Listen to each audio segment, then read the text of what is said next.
thank you for joining us at the ever-improving No Soundbites Allowed podcast. My name is Michael Vasquez. We thank you for joining us in this adventure of describing the politics that go on in our nation on a personal and local level as often as possible, giving you, the audience, more than just 30 seconds to understand what's going on in our nation. We look forward to joining you as we go. Just sit back, enjoy the ride. Please remember, if you like the episodes, like it, share it, let other people know, and if you can, please donate, even if it's $2, even if it's $5, because it all makes a difference. We thank you, and here we go.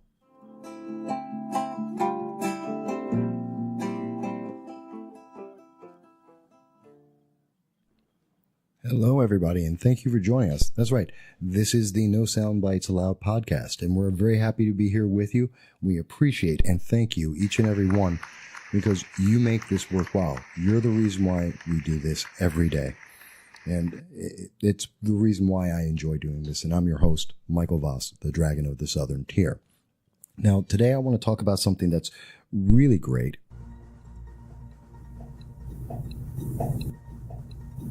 Newsflash. That's right. It's a newsflash because this is an exclusive interview or conversation that you're going to hear.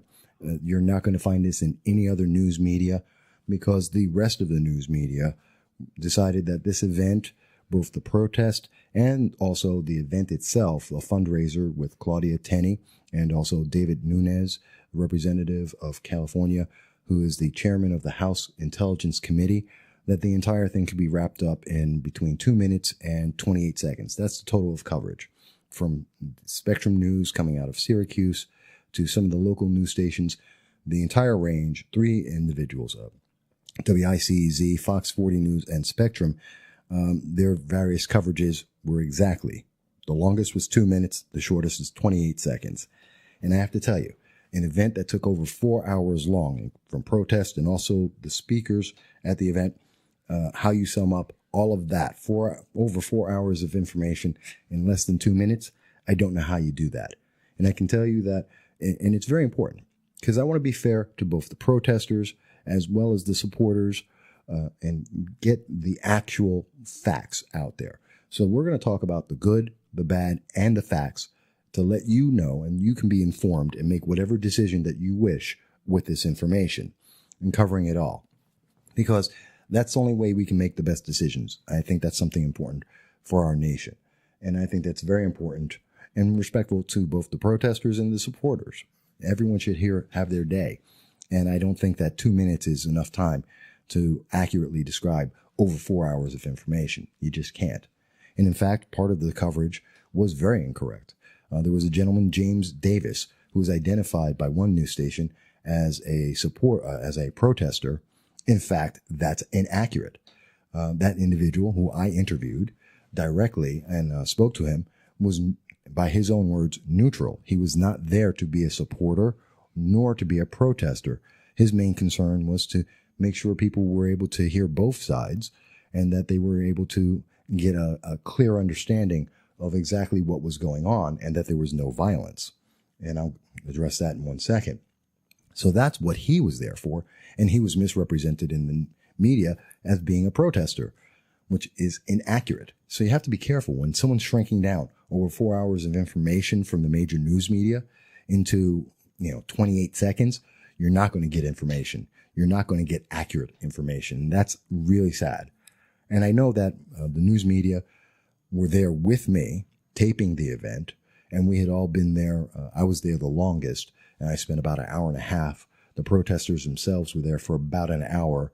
And so I got it from the very beginning to the very end, recording all of it and trying to interview people. The rest of the news media were there just about as long as I was, just about as long as all the protesters were, and the protesters left once the media left. There you go. But I want to make sure that they get their due justice there. And I also want to be able to let you know exclusively, and this is an exclusive bit of information you're about to hear, because we've received a comment from the Binghamton Democratic, Newsflash. That's what you get for doing it live, folks. This is just, it's not pre-taped. This is me just speaking. But the newsflash is we received a comment from the Binghamton GOP chairman, Broome County Republican chairman. That's Bejoy Data. And he states, we asked him for comment, and he stated, quote, having national figures like Ivanka Trump and Devin Nunes coming to our area shows just how important it is to retain Congresswoman Claudia Tenney's seat. But it also gives Claudia and other local officials a great chance to showcase our area to people who have clout to help turn things around from the disastrous policies of Democrats like Andrew Cuomo, Kirsten Gillibrand, Chuck Schumer, and Hillary Clinton, end quote. And of course, Andrew Cuomo is the governor up for re-election. Senator Kirsten Gillibrand, Senator Chuck Schumer, and Hillary Clinton, of course. Just want to make sure it's clear. And so that was the comment from the Broome County Republican chairman, Bejoy Data. And we also have made a call, and we're waiting for, we've tried to contact Indivisible New York, who are the organizers of the protest. They are a micro segment of the far left, and I'll explain that in 1 second. We've left a comment with them. We're waiting for any response from them. And if they wish to make further comment, we'll include that as well as part of this podcast, so everyone is being fairly represented. Now, I want to clarify, when I say that they're a micro-organization, they are a splinter of the progressive movement within the Democratic Party, along the lines of the socialist movement that we see from Alexandria Ocasio-Cortez, who is challenger in the Democratic 19th District, who is a socialist by her own description, a Democratic socialist, along the lines of the vein of Senator Bernie Sanders, who is a self-avowed socialist. And according to Democratic Chairman Tom Perez, this is the future of the Democratic Party, that splinter group that pushed to the far left to socialism, as opposed to the capitalist and democratic nation that we have. They want to go to the furthest ends, and that's what Indivisible New York, sometimes you hear them as Citizen Action, Black Lives Matters, Antifa, Occupy Wall Street. These are all splinter groups, different names, but they're all the same people, essentially. In my experience, the same leadership is in each of these groups. It's a large number of organizations with very small numbers that all believe in the same thing, and it makes it sound like there's a big crowd and there's this big movement, when in fact it's pretty much all the same members, all the same leadership, all towards the same socialist goal. That's how they are. And they describe themselves, and to be fair, I want to describe them accurately. According to Indivisible New York, they describe themselves as, quote, from their website, they say, quote, we stand firmly behind the belief that all men and women are created equal and should be treated fairly and with respect. We welcome any patriot from any political party. Indivisible Binghamton members are Democrats, Independents, and Republicans too. And I want you to remember that quote, because in fact, that's not what they did at the protest. That is not how they represent themselves, in fact, but it is a very nice statement on their website, which I will include so you can see their website and see for yourself. Doesn't match the audio that we have of the actual event and what they actually did. That being said, let me go a little further. I also want to start off with a couple of facts. I want to thank the Binghamton Police Department. They did an exceptional job of making sure that everyone was safe at the event. They were aware that Antifa was expected to show up at the event, Antifa being the far left radicals who were responsible for $600,000 of damage to the city of Berkeley in California, because they didn't believe that an event about freedom of speech was something that people who don't agree with their political beliefs should be able to do. That's the kind of individuals that were invited to this protest here in Binghamton. And we were very outspoken in saying that Antifa and any violent protesters are not welcome in Broome County, nor should they be welcome in New York State. We would like to believe that our comments, as well as the awareness of the Binghamton Police Department, combined and helped to keep that influence out of here. out of the Broome County region. We are aware that there is a cell of Antifa in Binghamton. There's a cell of Antifa in Utica. We do know it was on Facebook and other social media that the request was there for them to show up at the event. They did not come. And that's one of the great things in talking about the good of the event. That's one of the good things, that the event was not violent. There were no violent protests. And a lot of that has to, again, go to the Binghamton Police Department. They did an exceptional job. There was literally only one incident where someone in a vehicle stopped their vehicle at the end of the event at about 4:35 thereabouts, and he had stopped the vehicle and was talking to some of the protesters that were still left, even though most of the crowd was leaving. I don't know what he said. I wasn't close enough to be able to get audio, but he was speaking to the protesters in the roadway. Binghamton police came by immediately, got him to move, so he was no longer a danger to the protesters or other traffic in the region, stopped him on the side of the road, gave him a talking to, and then sent him on his way. But they were there to make sure everyone was safe and that there was no one who was being threatened or endangered, no danger to the roads or any of the protesters or the media as well. They were protecting us because, we were trying to tape, and they were there making sure that we didn't get hit by a car. So I thank them for that as well personally. They did an excellent job, and I want to thank them for that. So there was a lot of good in that. That there was no violence, that the police were doing their job, that they ensured everyone was safe. Everyone got to have their say, and it went pretty much without incident. That's some of the good things there. Another great thing that should be mentioned about the event was the fact that besides everyone getting their voices out, a lot of people, we know that Indivisible New York and Citizen Action were asking people from Tompkins County, from Syracuse, from regions all outside of the New York 22nd District, outside of the southern tier of New York, to come into this region to show a large number of support for themselves, since they have such small numbers, and to just grab as many people as possible to make it seem like it was more important than it was. And to my knowledge, the majority of people that did actually show up, some did come from as far as Utica. We're unsure of whether people came from Syracuse or Tompkins County, but the individuals I was able to speak to, and as far as I'm aware of other news media as well, were all relatively local to the Broome County region or southern tier of New York, or within the New York 22nd District. Now, I say as far as we can tell, because according to Indivisible New York, according to the actual experience that I had and was able to observe, Indivisible New York shut down the ability of their protesters to be able to speak to the news media. They wouldn't allow some people, they actively prevented people from being able to answer our questions and insisted that people be silent rather than get their message out, which I find to be curious. Doesn't go along with their message on their website of fairness, of equality, or welcoming individuals of other parties into their ideals. Essentially, you had to listen to what they were saying.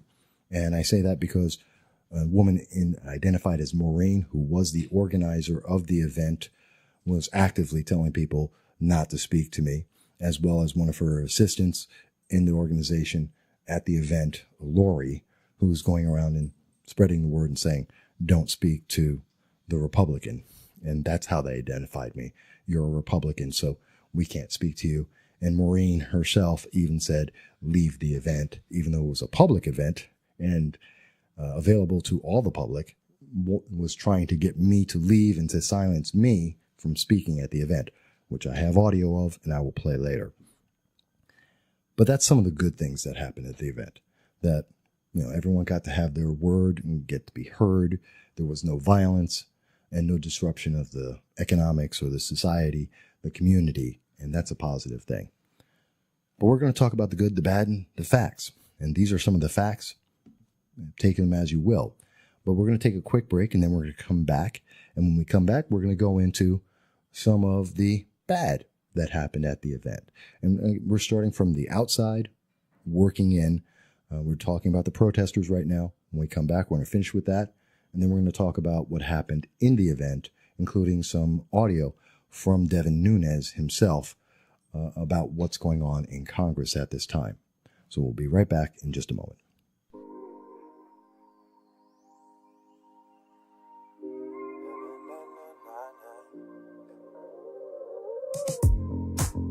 I ain't had you in weeks. I don't even remember how you taste on my lips. Used to be something I needed. Now I see I had a reason. I was bummed out, stressed out, yeah. Think you made me feel the best I had. For a minute I thought I needed you. Now I'm seeing through all of the reasons that I made up in my head. I'm breaking the habit.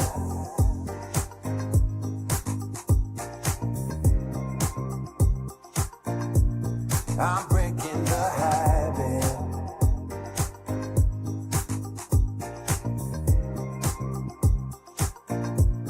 I'm breaking the habits that I had, 'cause of where it's got me.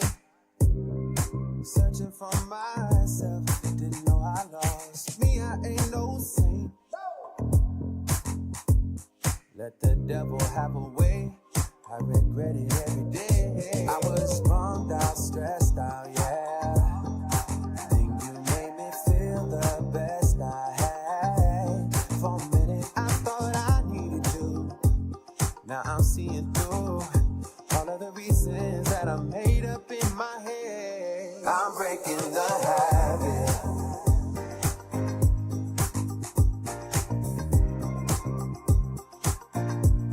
I'm breaking the habit.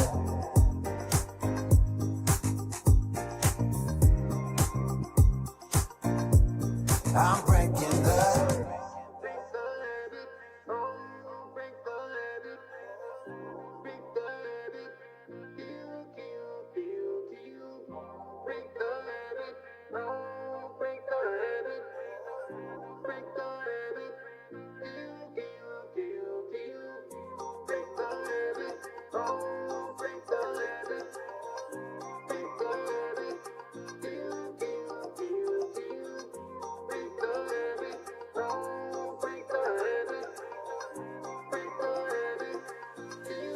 I'm breaking the habit.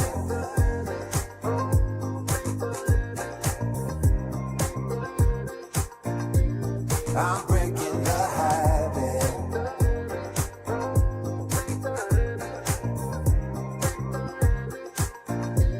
I'm breaking the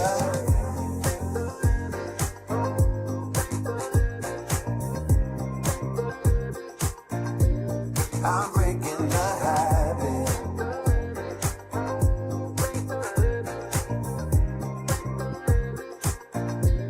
I'm breaking the. All right, folks, and I'm glad to be back with you. Again, this is Michael Voss, the Dragon of the Southern Tier, talking to you at No Soundbites Allowed, the podcast dealing with the politics in our region, affecting our lives every day. And I'm always happy to be here with you. I'm always happy to speak to you because you make the difference. You are why I do this, because you are important.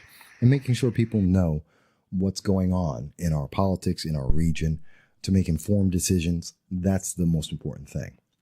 And so I want to continue talking about what happened on July 15th in Binghamton at the Binghamton Holiday Inn.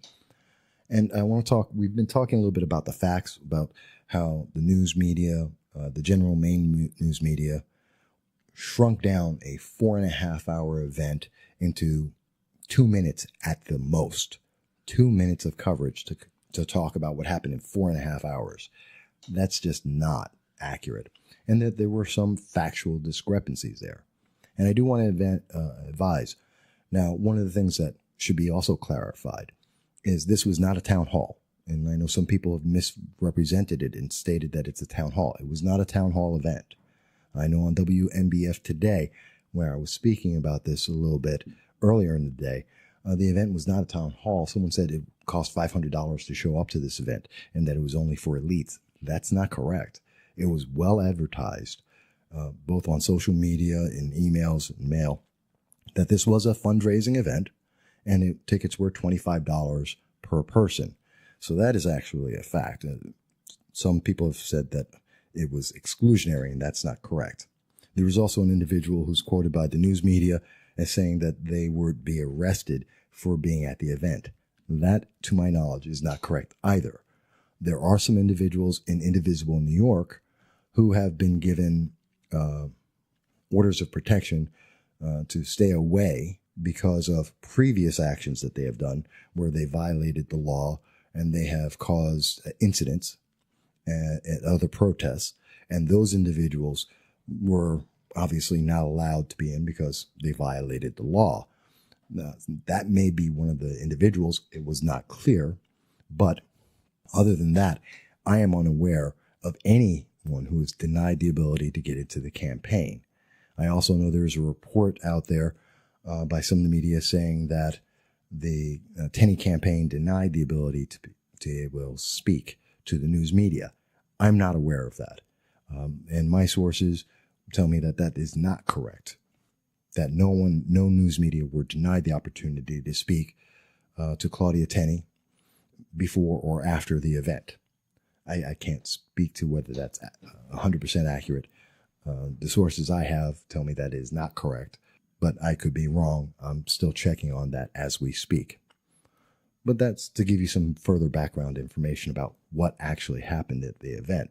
There's a lot of bad, though, that also happened, because we saw in the first thing I want to go over is it's always sad when you see an event where people are being booed and intimidated. And when I say intimidated, there was a crowd of roughly 90, maybe 100 people that they were able to get. Citizen Action, Indivisible New York, and all the other splinter organizations from the far left were able to get together a good crowd of people. I give them that.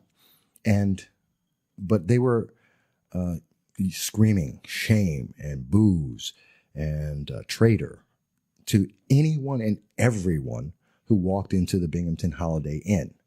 They had no idea who these individuals were. So if you were just a guest at the Holiday Inn, you were being told that you were a traitor. Individuals bringing in, two people were bringing in a cooler filled with refreshments. And they were told that they were traitors and that they were getting booed and they were being told to be shamed by, 90 people.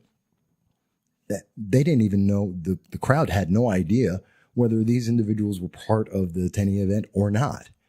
So that's kind of sad when any human being just walking past and having to, they're staying in the hotel, they're going about their own business, and they're being shouted at and told that they're traitors and that they should be ashamed of themselves for, it's Monday. They could have been here on a business meeting for all anyone knew. Excuse me, it was Sunday. They could have been here for a business meeting either on Sunday or Monday, staying at the Holiday Inn, and suddenly they're getting assaulted by this group of people verbally. It's kind of sad. So I find that to be just a sad statement by protesters when they just randomly start accusing people of things that have absolutely no idea of whether or not that's accurate. Again, we have audio of this, and I'll play the audio in a moment. The other thing I thought that was really bad is, as I mentioned, Maureen of Indivisible New York shut down conversation. I am going to be playing of a couple of people that I was able to ask a question of before Maureen and or Lori came over and silenced people. We asked them a couple of questions so that we could play it for you so you could make up your own mind in fullness with full awareness and knowledge about what's going on. And I think they were pretty fair questions. You can be a judge of that yourself. I just found it sad that their answer was, well, you're a Republican, so we can't talk to you. Well, guess what? If you want Anthony Brindisi to be elected, you need Republicans to vote for you, too. If you want change in the country and against Donald Trump, which a lot of people, half the signs there were for against Donald Trump, and they're complaining about Donald Trump and Donald Trump's policies, that's really what the main emphasis I noticed at the event was about. If that's what you're going to try and change, you can't do it with just Democrats alone. Our nation is Democrats, Republicans, conservatives, independents, libertarians, the far left, everyone combined. And no one group can pass an election without having others. So it's just kind of sad to hear them isolate and ostracize individuals just because of their political belief. And it's kind of sad. And it goes to tell you a little bit more about what they truly believe, which is thought, which my impression is based on that if you don't agree with them, if you have your own independent thoughts, well, then you're not worthy of hearing their thoughts. You're isolated. Something is wrong with you because you have an independent thought, as opposed to let's have an informed conversation. That's what I would normally want to do, and that's what I try to do. But that's that's their organization. They can run it any way they want. And again, we've asked them for comment, and we're waiting for that. But in the meantime, I do want to play what were some of the conversations we did actually have. What did people actually say when they were able to speak to us without being told to be silent by Indivisible New York? Well, this is what we were able to hear. And so the first individual, I'm going to play this for you, and then I'll comment, and then I'll play a couple more. So I'll be right back in just 1 second. What is your name? My name is James Betley. I'm sorry, can you say it a little louder? Hi, I'm James Betley. And you're from? Endicott, New York. Endicott, okay. And can you tell me, why are you here today? I'm not encouraged by Nunes' behavior towards a foreign incursion, and Tenney's a horrible disappointment. So I would love to vote for anyone besides, well, I can't vote against Nunes, but I can at least protest. Can you tell me, what is it that you think Tenney hasn't done or that you disagree with? Oh, goodness, she has no concern with the living wage. She has no concern with the price of rent. She has no concern with the cost of my health care. And if Anthony Brindisi were to be elected, what do you expect him to do? That's a fair question. At this point, I'm happy for any alternative. Is there a specific bill? I know very little about Brindisi. Very little. Okay. And that's honestly, I'm a bit more of an independent. Okay. Anything else you'd like to mention? No, but I'm glad I can help. So I think that was really interesting to listen to James from Endicott. And he had an interesting perspective in that while he had no idea about anything that Anthony Brindisi stands for, he had a strong feeling that Claudia Tenney is against his views, his values, that she doesn't care about money, which I find interesting considering it was Claudia Tenney and the Republican Party that instituted the tax cuts that enabled more businesses to be created in the United States, about 20, 30,000 new jobs that were created, 4,000 raises and bonuses that were provided, over $4 trillion, I think it's $2 trillion that was repatriated back into the United States because of the tax cuts, something that's been promised by both Democrats and Republicans for the last 20 years, and yet, actually 30 years, and yet we finally see that happening, but he believes that Claudia Tenney doesn't care about jobs. That seems to be a disconnect there, which I found interesting. And he says they don't care about healthcare, except the Obamacare has raised the cost of living and raised the cost of healthcare in New York State alone by double digits, over 25%, and double digits per year. And since it's been instituted, and not including the penalty for those who choose not to have the Obamacare catastrophic health care plans that are out there, and what mandated, which was government mandating individual thought.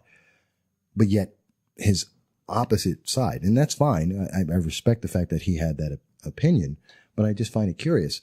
He has no idea what Anthony Brindisi actually stands for, which as far as we know is very unclear. I've asked Anthony Brindisi as an example, and I'm still waiting for an answer for a year now. Does he support the tax increase, which is promoted by Chuck Schumer and Nancy Pelosi? At this moment, we don't know. He won't answer that question. So that's a very interesting thing. And single-payer healthcare is expected to cost even more than Obamacare does. So I find it interesting, and I advise James to try and find out. I always think, just because you don't like one person, if you don't know what the other person's offering, that's kind of scary. You should know that. and to make a decision saying, well, I don't like you, but I have no idea what the other person's giving you, it could be worse. So that's kind of interesting. And I find that that was a very common answer from many people I was speaking to who would not go on tape because of the direction of Maureen from Indivisible New York, that people who would speak to me but not on tape were saying the same thing, that they didn't like Tenney for some reason that they didn't quite know, but yet things that they've heard in the news media, which may or may not be accurate. But then on the other side, they're also saying, hey, I knew nothing about Anthony Brindisi, but they're going to vote for him, which I find to be amazing. But let me give you another gentleman, a gentleman who actually knew a little bit more about this and about why he was there. And let's hear what he had to say about the event. I wanted to ask, what is your name, sir? I'm Kenneth Fogarty. Okay. And where are you from? Guilford, New York, which is in Shenango County, about less than an hour from here. Okay. And can you tell me, why are you here today? I'm opposed to Tenney as being the congressperson. I was absolutely startled when she mentioned on, I think it was the audio I heard, that if you were one of the killers of the students who were shot to death in the schools, that it's likely you would be a Democrat. And I find that kind of talk very offensive. Democrats and Republicans are all loyal Americans, and we shouldn't be trying to marginalize any group like that. Okay. Let me ask you then, that's your reason for being... One reason. One reason, okay. Would you tell me, what do you expect Anthony Brindisi to do? I think if Brindisi is here, he comes from a relatively mixed area where he's an assembly person. He's comfortable working with people from all parties and putting partisan politics to the side. And I know that he supports a minimum wage. On that issue, Tenney said that she was against minimum wage at all, that she thought free market would determine wages. He is in favor of universal coverage of health care that is affordable for people. And when I questioned her on that at a meeting that she described as a town hall meeting, which was not a town hall meeting at all, it was on a private property, she said that that's socialism. We don't believe in that here in America. So there's that kind of extremism and lack of willingness to work with others that I think Anthony will push that aside, and we might heal some of the divisions in our society. So you mentioned that. I want to ask, are you familiar with the Utica scandal that Anthony Brindisi has been involved with since January? I've heard some. I don't know if that is a scandal. I would like to know more detail on it. It's been going on since January. I've heard some. What was it? Using funds to, would you remind me of what you're saying? Yeah, that's about the Utica Hospital, $300 million, yes. Where he's written emails, which were FOIA documents released, stating that he would silence any of his opposition and that he would punish the public if it were that not. would be wrong. If he did that, it's certainly wrong, but I'd like to see more data on that before I commit myself. That's actually a FOIA from the Observer yeah, but I'd like Dispatch. to see what was foiled, and I'd like to see the precise language there. There's nothing wrong with supporting public access to medical services, especially in inner cities where often you have to go far and wide. You can't afford the traveling. And to have hospitals in urban areas is a very good idea. But again, I'd be willing to look at what you say you saw and see if I see it with my eyes the same way you saw it. Yeah, I'm just asking if you knew about it. Oh, no. I would be horrified if a person attempted to bully others into following a certain path. So again, without seeing the evidence, I can't comment on it. And do you want Anthony Brindisi to try and impeach Trump? Is that one of your expectations if he were to be elected? Well, I don't know that that's his job to do that. He would be looking at evidence, and if they saw things that warranted met the level of prosecution that the House does, then the Senate would sit in judgment on it, and hopefully Trump would get a fair day, and we'll see. But I don't think that that's primarily why he's being elected. Is there anything you wanted to add? No, but it would be nice to see us dealing with the real-life issues here in America rather than the hate, pointing the finger at immigrants and others. We have students that are burdened with lifelong debt if they go to get educated.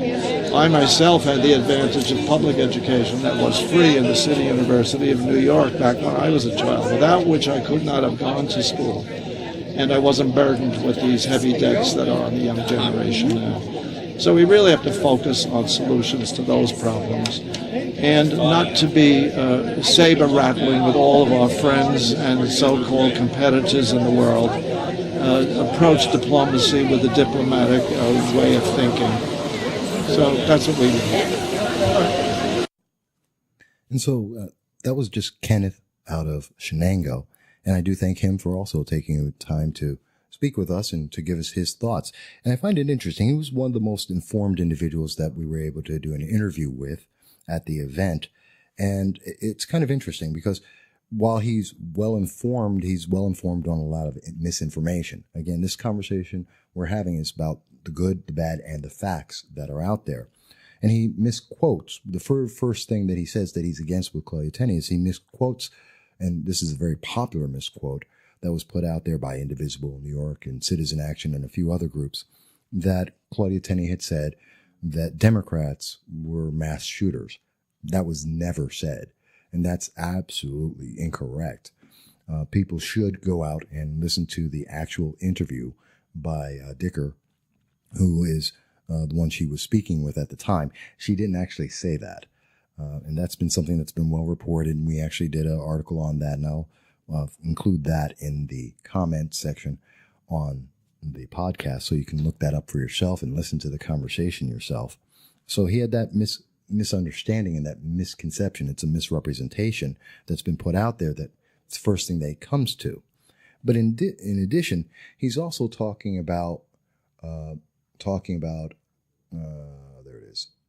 He was speaking about the bipartisanship of Mr. Anthony Brindisi, which is kind of odd because it's not really reflected in his voting history, but some may believe that he is a bipartisan. That's kind of hard to prove. I don't know where he gets that, but it's an opinion, and I'm glad that he has it, and he has a hope for bipartisanship. But the bigger thing is he's talking about the wages. Of course, minimum wage is a big issue for many people across the country, and I can only point to where we've seen the minimum wage being a minimum of $15 and watching it shut down in Washington State, business after business, 30% of all businesses shut down because of that. We've seen that here in Binghamton, where Pizzeria Uno, because of the minimum wage, which isn't even $15 in New York State or upstate New York, and they shut down because the cost was too high. And that took away jobs and took away people's livelihood because it was too expensive. So the minimum wage is a very interesting argument, because every time I've seen someone mention it, they seem to not realize that it's actually caused businesses to close and actually hurt more people than it's actually helped. But he went on to talk about things like talking about the college, having what's called the free college, except it's not free. And if you look at the reports under Governor Cuomo, looking at the state controller and his comments recently about how these economic programs being offered by Governor Cuomo and the Democratic Party are bankrupting the nation, and that we're going to have $18 billion of debt by 2020, 3 years. And so that's enormous, but that's, quote, free, even though the debt is a massive load. So that's something of interest as well. And again, these are all details that are very important. And that's kind of why I asked him also about the Utica scandal, which I've spoken about, which most media have not covered or not aware of, and most voters are not aware of, that Anthony Brindisi in his FOIA documents that were released is making disparaging comments about constituents, and that he's looking to silence opposition, that he did in fact threaten to not take action for his constituents because of opposition to his views. This is what he put in his emails. And again, that's what the Observer Dispatch, and it's been put out there by the No Downtown Hospital movement in Utica, which opposed this as well. And they feel that there's been a lot of backdoor dealing and not a positive there. Again, I'm just giving you the facts and the information. You can look it up yourself and make your own conclusion about that. I'm not asking you to draw a conclusion or agree with me. I'm just giving you other thoughts, both sides of this, because in a protest, you only get to hear one side. You don't hear the other, and you should. And you should have more details. And where there is information to be found so that you can make an accurate decision, you should. And I got to give it to Kenneth. He's very open to look into that and find out what is actually out there. What are the actual documents? Because it's not my opinion. There is a document. You can read it and find out what actually happened. But I felt he was one of the more informed individuals there. And I find his opinions interesting, although some of it's based on misinformation. Please check it out and find out for yourself. But he was one of the best. Now, I'd like to say that I was able to have a lot of other conversations, except Maureen of Indivisible New York stopped people from being able to hear, from being able to speak. But that being said, I was able to get some information with James Davis. Now, as I mentioned, one news media mentioned that James Davis is a protester. He was not. He was a neutral, by his own statements, a neutral individual. He's from Binghamton, and he was not there to support Citizen Action, Indivisible New York, nor was he there to support Representative Nunes nor Claudia Tenney. He was there just to keep the peace and to talk to people about it and get both sides. And I want to play, I'm going to play this and then I'll come back. I'll play that comment and then we'll take a break. And then we'll be right back finishing up the thoughts. And I'll go into what Devin Nunes had to say. So without further ado, I'm going to give you James Davis and his thoughts. Awesome, cool. Do you want to do it? All right, no, you're good. It's public, so I'm just... Yeah, no, you're good. Okay. I ain't got no issues. But we all need to get people wiser than me together to actually discuss the issues reasonably. You know what I mean? Instead of the hate and the fight and then the mace and the things we see on TV. And that's why I came, is I just want to see none of that against either side. That's why I say I'm neutral, because I just want everybody to be able to voice their opinions without idiots telling you don't have your right. I've been to about a dozen of these rallies from D.C., New York City, Syracuse, and here. Never has it been. I went to the original Women's March in D.C. Not a hint of violence. Good. And that's how it's supposed to be. See, but we don't see that on the TV. All anybody wants to put out there is all this us fighting each other. I've been very impressed with how we've done. That's good. And that's what I'm about. Everybody has a right to voice their opinion. We just all have to learn to sit back and sometimes zip the lip and listen to what your side is so I can understand you. If you're trying to tell me, yelling at me, and I'm yelling at you, what do we accomplish? Because we're all Americans. And we all want this country to come up, not back down. And I don't care who does it. I just want to see our country grow. But anyway, God bless you. Take care. Like I said, where are you from, man, if I may ask? From New York. Where are you from, sir? I'm right here from Binghamton. Okay. You know what I mean? Because we're Americans and we all have a right to voice our opinions. Yes. But there's a proper way of doing it. Right. You know what I mean? Protests are protests, and that's good to voice your opinion. But when somebody tells you they're going to punch you in your mouth for it, that's where I step in and say no more. Because I believe in peace and harmony with change for the better. May I ask what's your name, sir? James Davis. Thank you. Thank you. So as I mentioned, this is what we heard from James. And Mr. Davis was misquoted and misrepresented as being a supporter of the protest, which he was not, and based on his own words. And as you can hear, we caught him as he was speaking to one of the protesters and making his own case very clear, and then further expanded on it when he was speaking to us, which found interesting and also refreshing to have an individual be there just for the fact of civility, to be civil with one another. Something that we don't often see in our politics today. But that's why James was there. And I think he deserves the correction to be identified as the neutral source that he was going to be. That's what he was there for, to be neutral, not as a protester, not as a supporter, but just neutral. And I think people deserve to be able to hear that and be able to know exactly what happened. So I wanted to present that to you. Now, we're going to take a quick break, and then I'm going to tell you and allow you to hear what actually Devin Nunes had to say and his thoughts from inside the event. Okay? And we'll be right back in just a moment.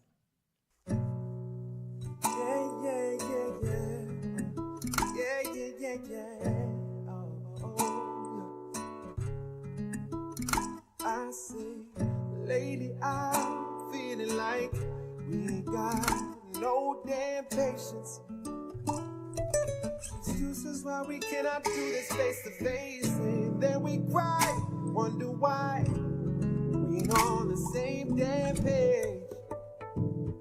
If there's one thing I know, it's that this world keeps turning.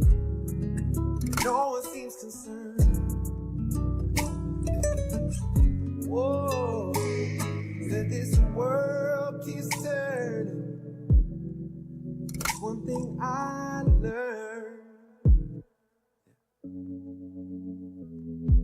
'cause mama don't sleep at night since the sun done up and down. Ain't no brother's keeper, and no one looking out for the sisters either. And these families ain't no families, and no one giving second chances. I don't understand why. It seems like this world keeps turning. No one seems concerned. Yeah. Lately I'm feeling like you don't see me the same way. Excuses, but it's written on your face. And then we fight another night. Been wasted. No, I don't understand why we could have it all, throw it all away, just 'cause everything we want don't go our way. Why? Just take a look outside, people losing lives. I'm just trying to see this world is much bigger than you and I. Lady, I'm feeling like we could make this all okay. No excuses, girl, we need to find a way and take our time and do this right before this all fades away.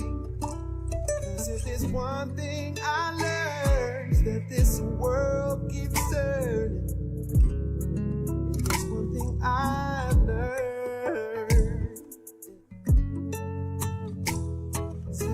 world keeps turning. No one seems concerned. It's that this world keeps turning. No one seems concerned. It's that this world keeps turning. No one seems concerned. Thank you for coming back and joining us here at the No Soundbites Allowed podcast. I'm always happy to be here with you. This is Michael Voss, the Dragon of the Southern Tier, your host. And we're talking about the protest that occurred on July 15th, and as well as the supporters and the event that happened. I know it's a little bit long today, and I do appreciate every single one of you, especially for being here throughout this entire process of making sure that we get to hear all of the facts and all the details, the things that the major news media in 2 minutes or 28 seconds did not provide to the public, the things that they just didn't tell you or misrepresented, like with James Davis and not getting his accurate information out there, or not letting you hear about a lot of what the protesters were speaking about, what issues, if any, that they had and why they had their thoughts and where their thoughts came from. And that is as much as Indivisible New York would allow them to be able to speak and be able to share those thoughts, even though they did try and shut it down. And I do want to also include one very quick little clip. At one point, just towards the end of the event, once the news media had left, it was about 4:10 or so. News media had been there about 45 minutes, and they left, and that's when Indivisible New York went silent for about 20 minutes. And then they decided that they were going to end the event and leave. Well, just before that, they had been shouting at a random individual who was walking into the Binghamton Holiday Inn and screaming shame at them. And they were very excited. And so I went over to try and see who they were actually targeting. Devin Nunes had not arrived, and Claudia Tenney had been in the event for about an hour and a half, 2 hours. So she was already indoors. So I was trying to figure out who they thought they were yelling at. And that's when I found out it was actually someone was bringing a cooler into the event for refreshments for individuals who were there. And that's who they were yelling shame and traitor to. But when I did that, I actually wound up putting myself into the roadway, and I was slightly in danger. And a police officer came over and mentioned to me to not be in the roadway, but to be on the sidewalk or somewhere that I would be safe for my own protection. And he also confirmed that this was a cooler that they were yelling at. Someone was bringing in a cooler, and that's who they were trying to shame for whatever reason. And when he did that, it was very interesting because we saw the protesters then try and turn this into a police issue and say that the police were somehow trying to deny me the opportunity to have coverage, which is absolutely absurd. Did not happen. And so I want to play what happened, those words and what was said there, so that you get to hear exactly how it was explained to me, because that's what happened. And here's the response that we had from one of the protesters about that.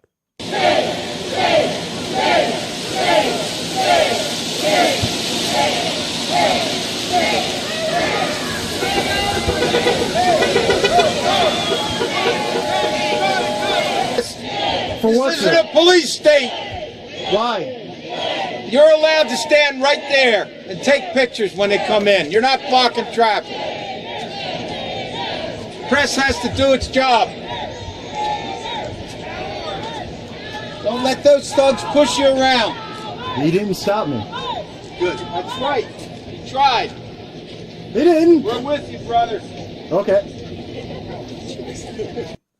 All right, folks. So, like I said, it's very interesting to listen to them shout about the police and try and accuse the police of doing something wrong when the police were actually protecting me.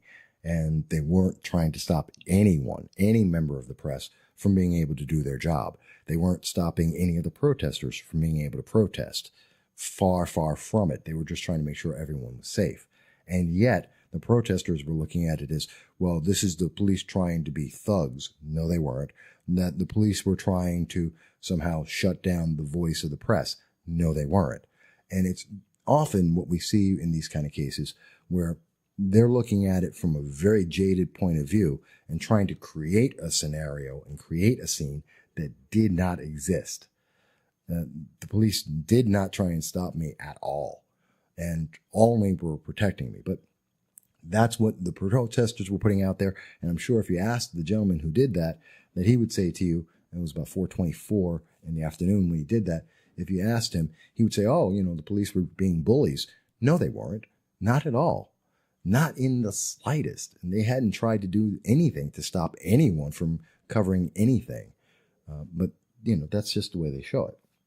But again, right after that, right after that, all of the members of Indivisible New York left, and they were done because all the news media had gone, and they all wandered off since no cameras were still at them except my own. And they had nothing else to say, and they just went completely silent since no one was paying attention to them. And then at that point, I went into the event, as I was mentioning, and I did get to hear Mr. Nunes. So let me play for you what Mr. Nunes did, what he said. But I just want you to understand that I am worried about this country because I am worried about what is happening in the big cities and the irresponsibility of people who should know better. Okay? People in the intelligence agencies and the Department of Justice ought to know better. And I'll just say, basically paraphrase what Trey Gowdy said the other day, which is, Trey Gowdy said, either show your information to the grand jury or shut this thing down because you're tearing America apart. It's tearing America apart. I have to admit, that was one of the biggest things listening to Devin Nunes speak, talking to everyone there about what are some of the big concerns that are affecting America right now. The division that we're seeing, the bias that we've seen displayed by the DOJ, that we're seeing from the intelligence with the FBI, that we're seeing spies put into presidential campaigns, that we're seeing this investigation that's almost 2 years long now that has no evidence of any collusion whatsoever, of any influence from an outside source. He even went further to talk to us about how in the report from the House Intelligence Committee, how there's entire sections that are blacked out, which are denying the public the opportunity to be able to see what they were able to find, which is very much what Mueller has found. That while there were Russians that were involved in trying to get some influence through Facebook and social media for the American public on the election, there was no collusion coming from the Republican side or the Democrat side, for that matter. That he didn't see how there was any evidence to keep this thing going on and to let people continue to hear about this non-evidence, this non-case of some kind of collusion that happened on the presidential side to influence the American citizens that came from outside the party, that came from outside the nation. So he was very, very clear about that. And he was talking to us about some of the other issues that were ongoing and under investigation by the House committee.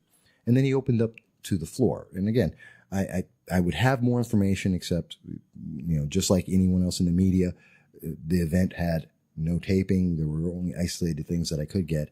And I did want to get out there to you because I was able to get sources to provide me some of the a copy of this. But I do want to provide you, I did get to ask a question, and I do have audio of that, of my question to Devin Nunes, the House Intelligence Chairman, and also to hear what he had to say. And I want to play that for you as well, because I think it's kind of important, and it's a question that isn't often asked at this point, and you may find out why in just a moment. So let's listen to what he has to say. First of all, Congressman, thank you for being here with us. We're very appreciative. Thank you for the time today. I have an interesting question. We've seen a very troubling precedent started where spies or informants, paid informants, were put into a presidential campaign, and that was to influence the outcome of the presidential election. Is there any oversight? Is there any efforts that we can say are coming down the line to stop that precedent? Well, you're asking me very tricky questions. Yes. So look. Here's what I will tell you, okay? And I say they're tricky questions because there's things that I know that a lot of you know because you read it, so you assume that some of it's true, but I cannot comment on that. And part of the reason why I'm trying to get the White House and the president to declassify a lot of this, okay? What I have been asking for is, so they opened up this investigation. Sorry if I get in the weeds for some of you on this, but they opened the investigation on July 31st of 2016, and they called it Crossfire Hurricane, which is supposedly after a Rolling Stone song, which I think is not true. I think it's after Christopher Steele, but that's a whole other issue. So there was a movie back in the 80s that I believe, which Crossfire Hurricane was. It was called Jumpin' Jack Flash was the name of the movie. I think that's what they named it after. But anyway, that's really not important, but I think it is important in terms of when did they have the Steele dossier? When did they start using it? So what I have said is I want to know, before July 31st, how many informants you ran, and if you did, and how much you paid them. They haven't been able to answer that question in many months. So what does that tell you? It's covering it up. I can't give you the answer because I have my suspicions, but well, that's what we're trying. So here's the challenge with contempt. Look, I believe ultimately they're going to give this to us. They've promised that we're going to get it. But what I worry about is if we go to contempt, guess what they will do? They will shut down. Who said lawyer up, right? They will shut down, and then they'll be like, we'll see you in 4 years. Good luck. That's going to be the problem. And to some degree, they've already threatened that. So I think we have a bit of like where we have to push them, and which is and it's very frustrating. You can imagine the position I'm in. We have to push them and push them and push them, but at the same time, try to get them to cooperate. And then ultimately, if they won't cooperate, before we go to contempt, we have to get the President of the United States to declassify and force them to give it to us. And this is a bit of look, this is high stakes poker here because, I don't believe for a second any longer that this special counsel has not become purely political. And so look, they're making decisions, just like I started out with, they're making their own political decisions to build their own narratives. media narratives, and they control 90% of the media, so it's easier for them to do. So we've got to be very, very careful about how we go about it. And I think if you just go and hold contempt for something, it could not blow up on us. I'm not sure it gets any worse, but what are we going to get? That's the challenge. Yes, sir. So I thought that was rather interesting, listening to Representative Devin Nunes talk to us about what he sees, and one of the biggest issues about the precedent that's been set to put spies into a presidential campaign, very potentially to be able to influence that campaign and really shift what's happening in an election. Something that the Russians did not do and could not do, but yet was happening in this 2016 presidential race and could possibly happen in 2020, where we could see spies, or if you want to call them paid informants or whatever they're being called, individuals who are perhaps influencing the way a campaign can go forward, which is a very troubling and dangerous thing for the United States. And that's whether it's a Democrat or a Republican. I mean, imagine in 2020 that the Democrat would suddenly have a spy or paid informant from the government involved in there and somehow shifting that. I imagine that Indivisible New York, Citizen Action, the far left, they'd be losing their minds, as they should, as should anyone.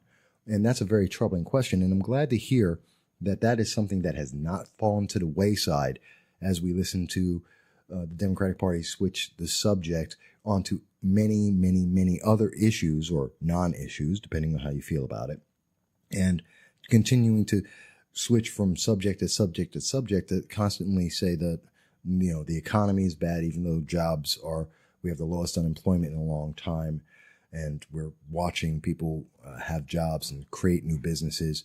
They're switching it to immigration. They're switching it to North Korea, to Russia, to everything but what's actually affecting people and what the results are in this nation. And that the fact that this is one of the most important issues affecting our elections going forward, whether or not we have spies and government influencing how those elections turn out. So I was very thankful to hear from Representative Nunes, to hear about this and hear his words and know that this is something that's still under investigation and can be resolved for the betterment of the entire nation and everyone in it, regardless of what party that you may be in. So that was really important, and I'm glad to hear that. And we weren't able to hear a whole lot more from Mr. Nunes because he had gotten a late flight in. He did come in just to speak with us because he had promised to do so, and then he had to leave very shortly after finishing talking to the audience and taking several questions, including my own that you just heard, and then had to fly back out.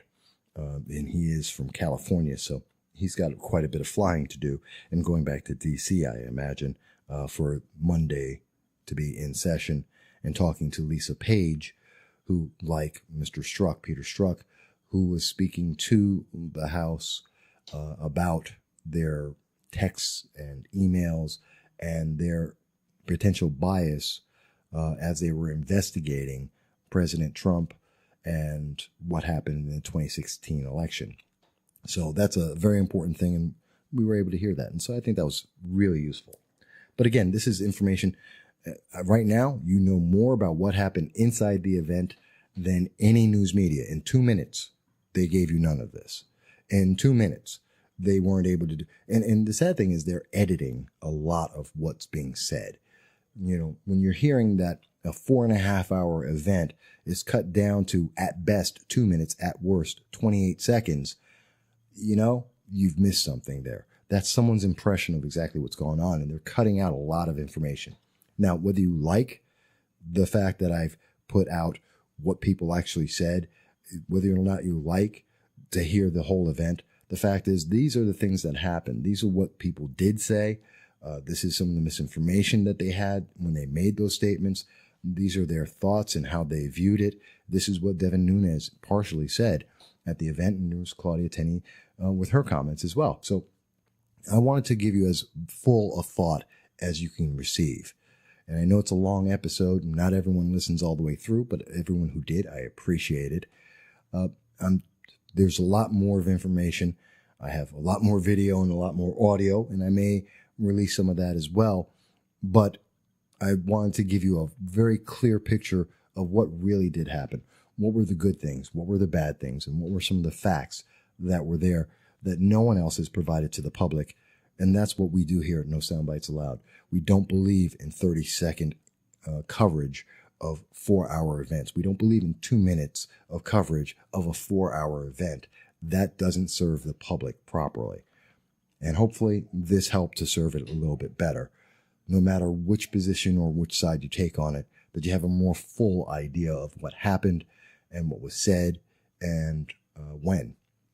And you can take with it whatever you want. And I look forward to hearing your comments and your thoughts about it, ways we can improve the show, ways I can improve the editing of the show.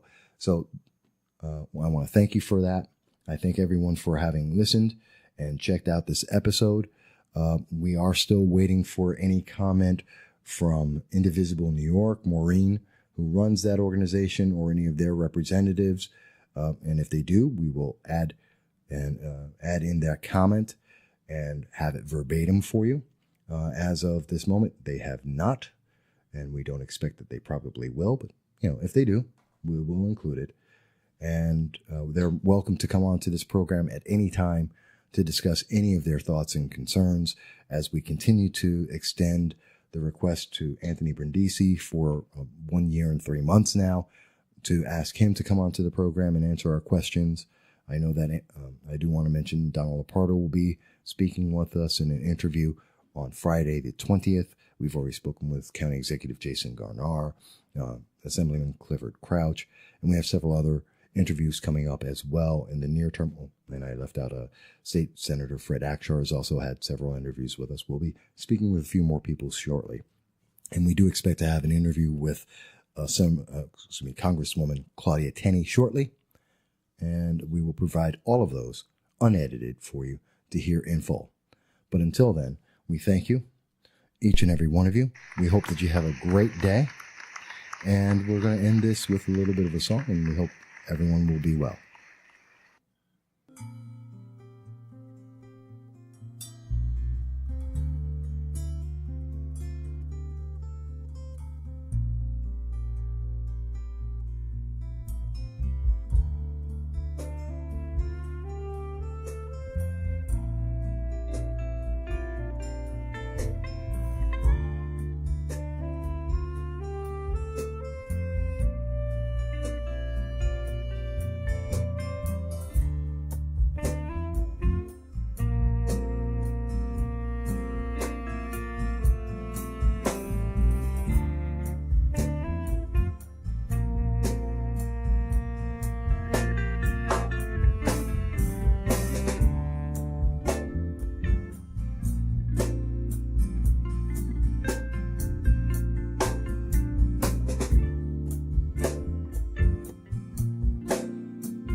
Touch that dial, you'll never find me on the radio.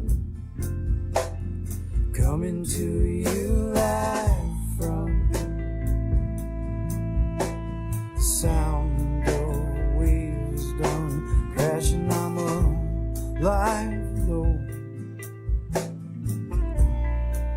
Death laughs when passing over right when my chips worth cashing in.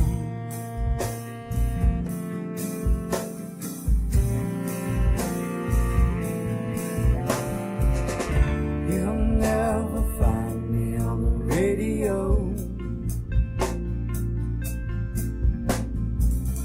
You'll never find me on the radio. You'll never find me on the radio. Don't touch that dial, you'll never find me on the radio. Coming to you live from the sound of two hearts beating, they beat became one. Well, our lips were meeting, outpacing chance for fleeting love.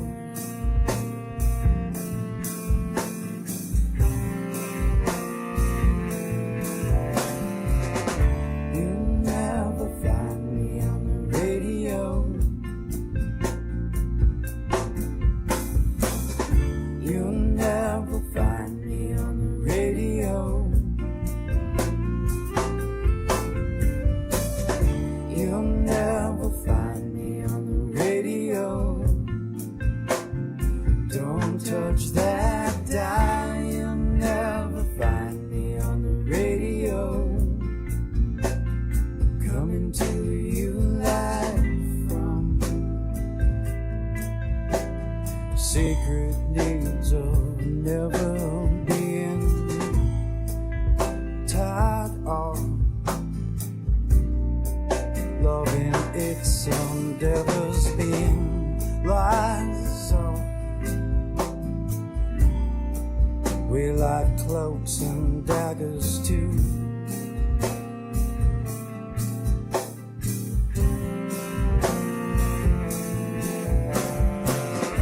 You'll never find me on the radio. You'll never find me on the radio.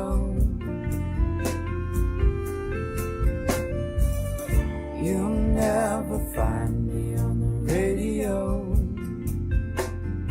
Don't touch that dial. You'll never find me on the radio. Coming to you live from sound waves gone crashing. I'm alive though. Dead at last, well, passing I've arrived when my chips worth cashing in.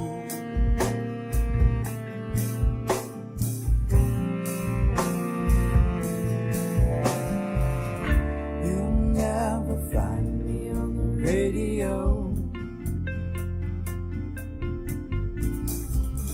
You'll never find me on the radio. You'll never find me on the radio. Don't touch that dial. You'll never find me on the radio. Coming to you